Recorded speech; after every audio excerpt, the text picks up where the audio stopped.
Auburn, they're pushing for the #1 recruiting class in America. That's right. The Tigers, they were outside the top 10 at the start of the summer. They had a hot summer. They started surging into the top 10 by August. And now at the start of the season, Auburn is sitting there with a top 5 class, and they are not done. In this video, I got the great Phillip Dukes from the 5-Star Flex. We're going to find out what Hugh Freeze's secret has been on the recruiting trail. But before we get into it, guys, hit subscribe to the On3 Recruits channel, the best recruiting channel on all of YouTube. So jump on board, hit subscribe for me, please. All right. Let's bring on Phillip Dukes of the 5-Star Flex. Hugh Freeze has Auburn in year 2 sitting in position to make a run at the #1 class in America. You know, the last year's success on the trail was no fluke. What do you think the secret has been to this success? I think it's about Hugh Freeze having small deposits or making small deposits. I think from the first time I met Hugh Freeze some years ago back in Atlanta, he had no idea who I was. He stops by and he says, "Thank you for everything you do." And I'm like, he doesn't even know me. And I'm asking him like, "Well, why you say that, coach?" And he says, "Well, I see how the kids react to you."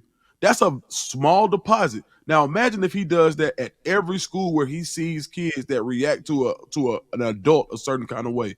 He thanks them. He makes them feel special. And I think that's what it is. I think that the way he talks to parents, the way that he talks to recruits, and the amount and his ability to make deposits early on. He starts early and he finishes strong. And I think that Auburn approaching the #1 class is 1,000% by design.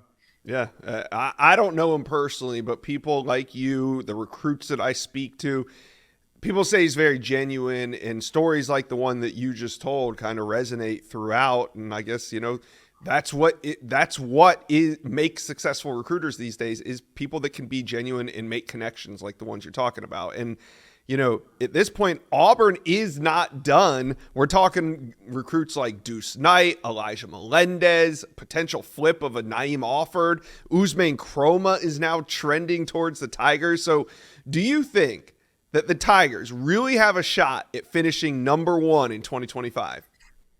Absolutely. I think I think they will finish #1. If I had to make a prediction, based on not just the guys that you named, let's say they go 3 out of 4 on those guys. That's going to Sure. put them right in that top 3 range.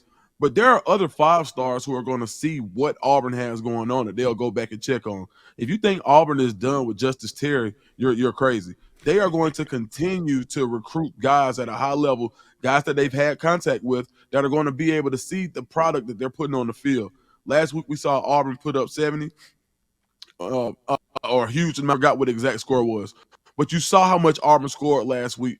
I think they're going to put up a good number on Cal, and the product on the field is also going to dictate more people that want to look in and see, man, what does Auburn really have going on? And I think they're actually a year ahead of schedule, and that's really a tip of that. It deserves a tip of the cap to Hugh Freeze and what he's been able to do, and staff. I mean, you bring on a guy like Kenyatta Watson, who has crazy relationships with the state of Georgia. When you watch the Georgia Tech Florida State game a couple of weeks ago, his fingerprints were all over it. So when you have a guy who has those type of relationships, you get a guy like Will Redmond. We're not just talking about the on-field staff. We're talking about the guys off-field who know how to treat people when they get on campus, who have relationships at high schools all across the country. You're able to get the best evaluations, and guys that we haven't even named that are going that may not be 4 or 5 stars now. Their evaluation has been so good. I think that as these guys continue to rise to raise their stock, is also going to play a part in Auburn having #1 class.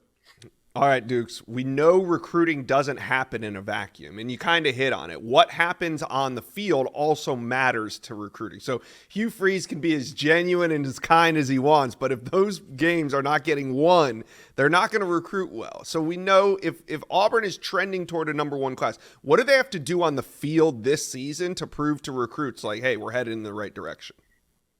I think you got to win one of the big ones. I think you have to beat another recruiting giant on the field. So whether that's Georgia, whether that's Bama, I think Oklahoma win bodes well for you.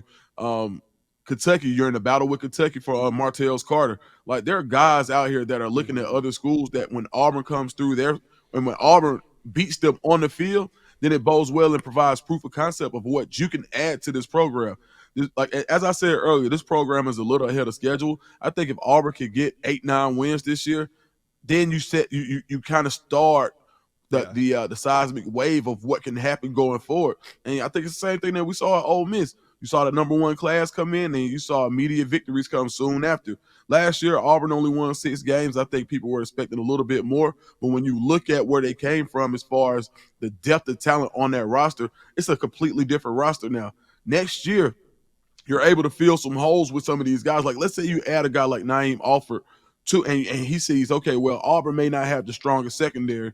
Well, I could go in and play with these guys. I know the offense is going to be taken care of. Mm-hmm. And if you could, those are the type of things where you can say, look, I need you here because we could have won this game if I had a guy here. And there's no disrespect to the players on the field, but when you're recruiting, those are the things you have to That's say. how And you you have sell to it. say, I do have a spot for you. Yeah, absolutely. That's how you got to sell it. Deuce Knight flipping to Auburn seems like a question of when, not if. You know, just talking to insiders at Auburn Live, talking to Steve Wiltfong, Chad Simmons, all these guys, everything points to Deuce Knight flipping to Auburn. So you've had a chance to actually interview Deuce Knight multiple times on the 5-Star Flex. What would Auburn fans be getting in a Deuce Knight on and off the field? So as a player and a leader. I think off the field, you're getting a great human being, but also a leader among peers. I saw him at the Under Armour Elite event early this year in February, and you just saw people gravitate toward him. There were other, like he was there with Julian Lewis, and there was just as much interaction with Julian as there was Deuce. And when Julian came in with the number 1 ranking and the 5-star status, and Deuce wasn't as big of a commodity at the time, but you saw people still just kind of gravitate towards his aura, his energy. And I think that's what he brings off the field. When you talk about on the field, you're getting an elite athlete, somebody who can make it happen with his legs just as much as he can with his arm. And when you think about pairing him with a guy like Cam Coleman and Perry Thompson, when you have a guy who can make something happen in the second phase of the passing game and then be able to have a cannon for an arm, I mean, an absolute rocket launcher, those are the type of things that excite someone when they're going to play in a Hugh Freeze offense. I liken it to a bigger Malik Willis, a taller and maybe not as thick at this point, but he had, and then you look at the potential that his frame has to fill out. By the time Deuce Knight is finished growing, he really, at this point in his career, and I know people are going to say this a million times, but at this point in his career, he really has a body type similar to Cam Newton. And I I knew think you were Auburn, he does, man. I mean, 6'5". When you saw Cam at Westlake High School, he looked very similar. Now, games, I do think that at this point in his career, Deuce is a more polished passer, and I don't think he's the physical presence that Cam was, but there are some similarities to that frame. Well, I'm fired up. I'm sure Auburn fans are fired up too. Talk to me and Dukes. Let us know, comment section below, how we feeling about this class. And do we think that it actually finishes number 1? I kind of believe. Comment section below. Dukes, what do we got coming up on the 5-Star Flex this week? Oh, 5-Star Flex. We have KSR Radio. My man Nick Roush is coming on to talk about the South Carolina Kentucky game. We've also got an interview with Martellus Carter, who's Auburn is pushing for, and is really looking closely at that Auburn Kentucky game coming up.